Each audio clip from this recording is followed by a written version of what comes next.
Hey, what is up, everybody? Coach Kyle here, and I'm writing out an email to one of my clients about the winter, basically, the off season, depending on where you live. And this is the off season is a discussion point that has come up a lot on Facebook and Reddit lately.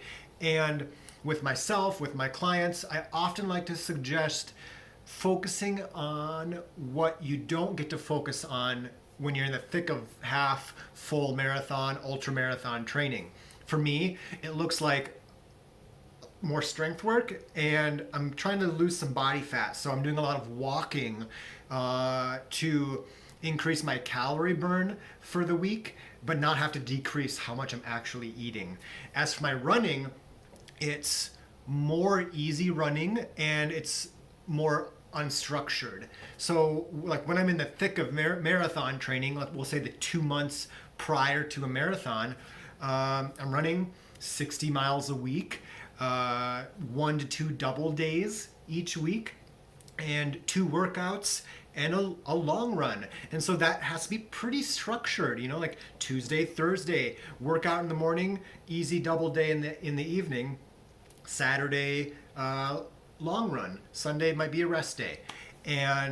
But during the winter, when everything's a little more relaxed, I'm maybe just doing 1 workout a week. I'm not doing as long of a long run. In the day that I'm doing my longer run, the day that I do my workout, it doesn't really matter as long as they're not back to back. I could do 1 on Monday, 1 on Thursday. I could do 1 on Tuesday, 1 on Friday. Who cares? It's nice to be able to have a little more flexibility in regards to when and where I'm doing the big workouts, but also the easier little jogs as well. And since I'm not running as much, I have more time to work on getting into a really good strength and mobility routine now. So when I'm running 60, 80 miles a week, I can dial the strength work back a little bit because I've been focusing more on it the 2, 3, 4 months prior to that.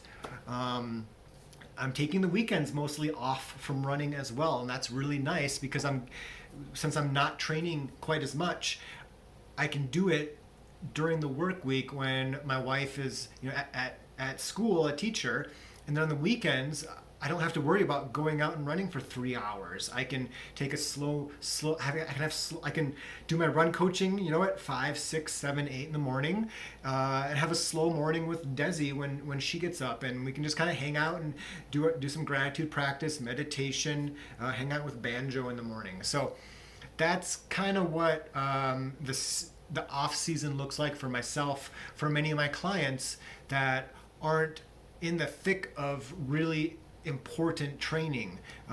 With this athlete here, no longer marathon training. So, and she's her husband travels on the weekends. He's a ref, so she's basically a single mom on the weekends, and she's a business owner during the week. So dialing that back to maybe 4 runs weekly, 2 good workouts, and then she can basically run easy whenever she, at her discretion. No longer having to do a weekend long run, stuff like that. Taking the load off a little bit with your scheduling, but also the training load can be a great way to change up your off season.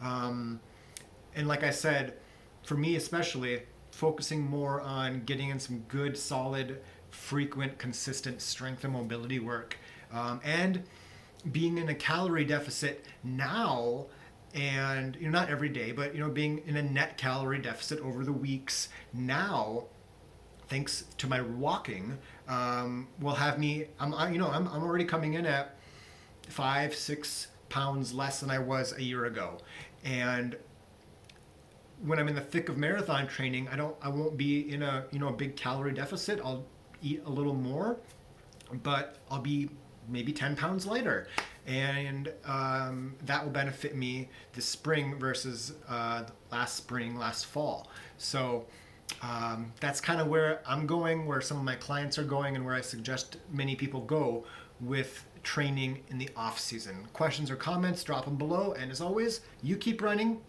I'll keep coaching.